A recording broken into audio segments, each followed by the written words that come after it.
Bienvenue dans un nouvel épisode de ton podcast Think with Farah. Aujourd'hui, on va parler des règles et de leur place dans ton business et de comment tu peux utiliser ton cycle menstruel dans sa globalité pour optimiser finalement ton business, ton niveau de productivité, etc. Et quel meilleur moment pour enregistrer cet épisode que le premier jour de mes règles. Évidemment, c'est une boutade, c'est normalement pas du tout le meilleur moment pour ça, mais ça me permet aussi de te montrer finalement que cet épisode, il va te donner des pistes pour optimiser ton business, mais que quand tu tombes en dehors de ces leviers, de ces pistes d'optimisation, en fait, tu peux quand même tout à fait continuer de gérer ton business et tout à fait continuer de tout déchirer. C'est des conseils pour optimiser et pas du tout parole d'évangile, on va dire, un truc à respecter absolument et si tu ne fais pas comme ça, tout va s'écrouler. Non, je te rassure. Alors, avant de creuser tout ce qui est piste d'optimisation, etc., j'ai envie de poser les bases. On va reprendre les 4 phases d'un cycle menstruel. Alors, ton cycle menstruel, déjà, il fonctionne un peu comme la Lune. Comme la Lune croissante et décroissante, ton énergie suit cette courbe. Tout au long de ton cycle menstruel, tu vas suivre une évolution du même genre. Tu vas avoir une montée d'énergie, une baisse d'énergie, et c'est tout à fait normal, c'est cyclique, et toutes les personnes qui ont un cycle menstruel suivent la même courbe, même si c'est pas à la même intensité pour tout le monde. Dans les faits, c'est normal de ne pas toujours te sentir au top. C'est normal, évidemment, point, y compris pour les personnes qui n'ont pas de cycle menstruel, mais ça l'est d'autant plus quand on a un et que tu es sujet ou sujette aux variations finalement d'hormones, tout simplement, qui ont un impact sur ton niveau d'énergie, sur tes émotions, etc. Du coup, le fait de connaître ton cycle, ça va te permettre d'adapter finalement ton travail et tes efforts aux 4 phases qu'on va aborder ensemble. Et te connaître, finalement, c'est déculpabiliser quand ton corps te dit stop. C'est vraiment mon objectif avec cet épisode aujourd'hui, c'est te ramener un peu de pleine conscience regardant ton cycle menstruel. Parce que oui, ok, t'as tes règles, tu ovules, etc., tu le sais, ça arrive globalement tous les mois, etc. Mais est-ce que tu prends vraiment le temps de suivre ton planning, ton calendrier en fonction de ton cycle menstruel? Et là, finalement, on se rend compte que pas tout le temps. On sait globalement quand on a ses règles, si on suit ça sur un calendrier ou une application, etc. Mais ce qui se passe d'une période de règles à une autre, on a tendance à parfois se laisser envahir, se laisser dépasser par le quotidien. Alors que quand tu prends le temps de regarder, analyser ton cycle menstruel en pleine conscience, tu fais des parallèles, t'as un peu des moments d'épiphanie en mode « Ah, mais c'est pour ça !» Et donc, ça t'enlève un poids énorme sur la conscience, qui est finalement ce poids de la culpabilité, parce qu'on vit dans une société qui est plus adaptée au cycle solaire qu'au cycle lunaire, et donc qui n'est pas tellement optimisée pour les personnes qui ont un cycle menstruel. Et en conséquence de ça, forcément que quand tu n'arrives pas à fonctionner selon un cycle solaire, tu peux traîner une culpabilité. Et mon objectif aujourd'hui, c'est te donner des outils qui vont te permettre de lever finalement cette culpabilité et te réconcilier avec ton cycle menstruel pour finalement arrêter de le subir. Alors, quelles sont les 4 grandes phases ? La première, évidemment, c'est la phase des règles. Je vais te citer les 4 phases, après on va rentrer un peu plus dans le détail. Ensuite, tu as la période post-menstruelle, dite aussi folliculaire. Tu as ensuite l'ovulation. Et tu as en dernier la période prémenstruelle, dite aussi lutéale. Alors, quant à tes règles, qu'est-ce qui se passe concrètement au niveau énergétique et émotionnel ? C'est surtout ça que je vais aborder. Quant à tes règles, là c'est assez obvious parce que c'est le moment où je pense qu'on a le plus conscience de nous-mêmes. C'est un moment où tu vas être plus enclin à l'isolement, à lâcher prise, à l'intuition, aux idées et au repos. Alors ce qui est intéressant, c'est de regarder ces points-là et de les retranscrire, de les appliquer à ton business. Qu'est-ce que ça veut dire? Comment tu peux optimiser ton business en fonction de ça? Et bien, quand tu as tes règles, c'est peut-être pas le meilleur moment pour finalement enclencher plein de rendez-vous ou enclencher des nouveaux projets, etc. Quelque chose qui nécessite une énergie d'impulsion. C'est pas forcément la meilleure chose à faire. Ça ne veut pas dire que tu ne peux pas le faire. Ça veut juste dire que si tu le fais, ça va peut-être te coûter un peu plus énergétiquement. Alors ça, qu'est-ce que ça veut dire concrètement? Tu peux pas toujours gérer ton business en fonction de ton cycle menstruel. Par contre, tu as toujours un niveau de flexibilité. Donc si, par exemple, tu es obligé, entre guillemets, de faire quelque chose à un moment pendant tes règles, pendant ta phase menstruelle, eh ben, peut-être que tu vas pouvoir retirer d'autres tâches pendant cette période-là et les laisser à la période d'après. En gros, c'est ça. C'est pas juste décider d'organiser militairement ton calendrier en fonction de ton cycle. C'est plus te dire, ok, j'ai conscience de mes points forts et de mes points faibles. Je n'ai pas toujours le choix sur ce que je dois faire et quand je dois le faire. Mais mon but, c'est de reprendre mon pouvoir personnel un maximum et donc d'optimiser finalement mon planning, mon niveau de productivité et puis simplement améliorer ma santé mentale aussi. C'est un peu l'objectif. Donc, pendant ta période menstruelle, t'es vachement tourné vers l'intérieur et la notion de lâcher prise aussi.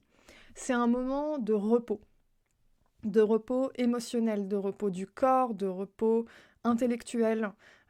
C'est un moment où t'as juste envie qu'on te laisse tranquille et t'as pas envie d'avoir à gérer des dossiers compliqués, etc., etc. Donc, en sachant ça, et en sachant que si tu dois le faire, ça va te coûter plus énergétiquement, alors tu sais d'avance qu'il va falloir que tu organises le reste de ta journée, de ta semaine, pour finalement équilibrer ce qui t'aurait coûté plus d'énergie à ce moment-là. C'est vraiment ça, la pleine conscience autour du cycle menstruel. Alors la phase d'après, c'est la phase folliculaire, donc la période après les règles et avant l'ovulation. Alors là, il y a un livre que j'avais trouvé fascinant qui s'appelle Lune rouge de Miranda Gray. Si mes souvenirs sont bons, parce que je l'ai lu il y a quelques années, c'est, il me semble, la période de la Vierge. Parce que c'est la période de ton cycle menstruel où tu es, entre guillemets, concentré que sur toi, tu ne dois rien à personne. Tes émotions, tes hormones, etc. ne sont concentrées que sur toi. Et donc, c'est une période où tu as un niveau d'énergie qui remonte, tu es dynamique, tu es aussi efficace. Et au niveau des hormones, c'est la période du cycle menstruel où tu as le plus de capacité de concentration et d'apprentissage. Alors ça, évidemment, si tu as une formation à suivre, par exemple une formation en ligne ou quelque chose comme ça, tu peux tout à fait te caler des séances pendant ta phase folliculaire, c'est-à-dire entre la fin de tes règles et le début de ton ovulation. C'est vraiment le moment idéal pour ça. C'est aussi le moment idéal pour finalement donner une énergie d'impulsion, un début de projet, une impulsion de quelque chose finalement. Vraiment cette énergie de renouveau. C'est vraiment la notion de naissance, de renouveau, de pureté. Tu n'as pas à gérer tout le bordel émotionnel qui vient après. Donc ça, c'est pour la phase folliculaire. Ensuite, la troisième phase du cycle menstruel, c'est la phase de l'ovulation. Alors la phase de l'ovulation, en fonction de si tu prends un contraceptif ou pas, donc je parle de contraceptif hormonal, c'est possible que tu ne vives pas les mêmes phases à la même intensité que quelqu'un qui n'a pas de contraceptif. Mais ça ne veut pas dire que tu n'es pas sujet ou sujette à ça. Donc, la phase de l'ovulation, c'est une phase forcément où, au niveau des hormones, tu vas être tourné vers les autres. Le principe de l'ovulation, c'est un ovule qui se balade, un ovocyte qui veut se faire féconder. Le principe, c'est ça. Donc, il y a un peu cette notion de vouloir briller.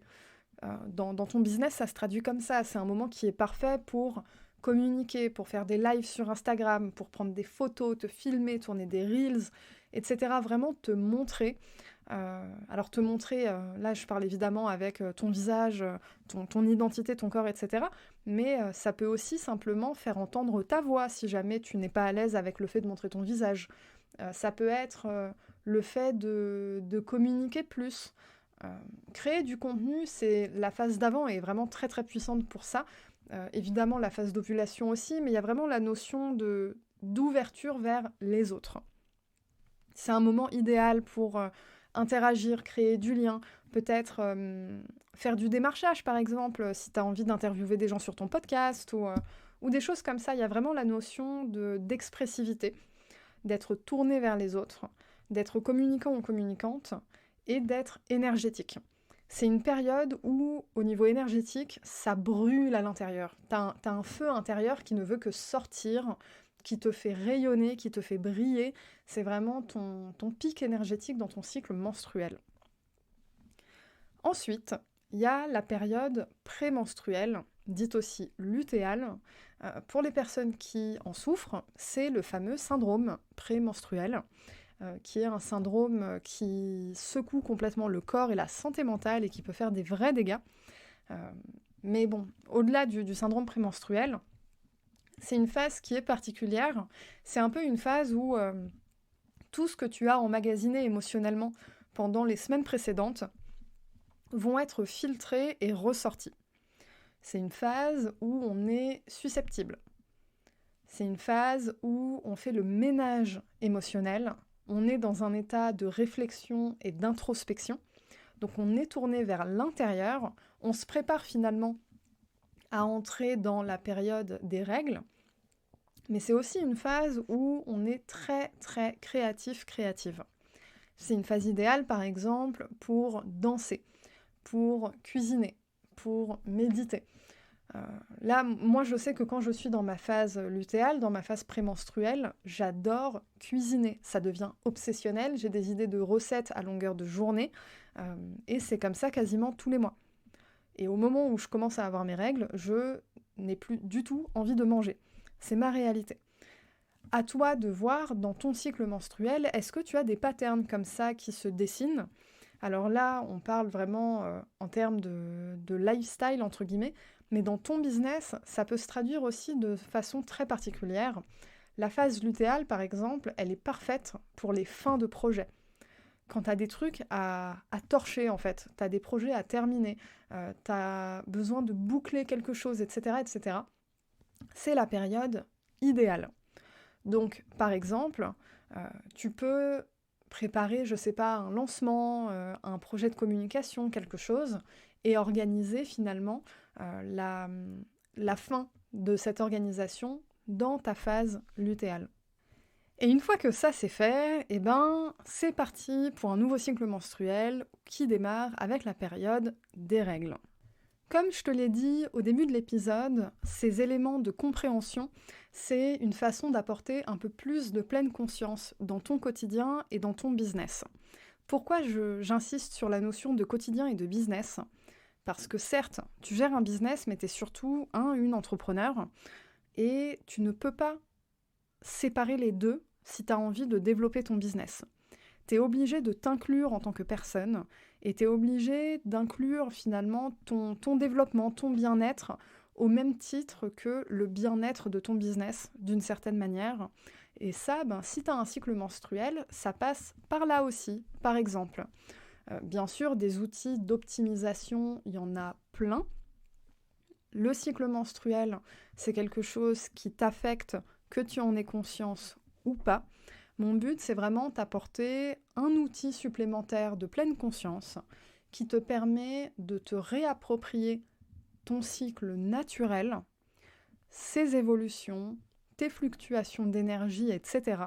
Et finalement, quand tu as la possibilité d'optimiser un projet, de décider d'une date de début, d'une date de fin, etc., eh bien, tu peux utiliser ton cycle menstruel pour tirer le meilleur finalement de tes différents niveaux d'énergie. Sur ce, on arrive à la fin de cet épisode. il est assez court. J'espère que tu as eu le temps d'enregistrer tout ce qu'il faut. De toute façon, tu peux le réécouter, prendre des notes, il n'y a pas de problème. Tu peux aussi me retrouver sur Instagram @thinkwithfarah si jamais tu as des questions concernant certaines choses que tu aurais voulu creuser, par exemple concernant le cycle menstruel. Tu peux évidemment passer sur Apple Podcast, mettre un commentaire pour me dire ce que tu as pensé de cet épisode et aussi dire ce que tu penses du podcast, tout simplement. Mettre 5 étoiles, c'est quelque chose qui booste la visibilité et c'est une façon gratuite de m'aider dans mon travail. Et sur ce, je te dis à la semaine prochaine.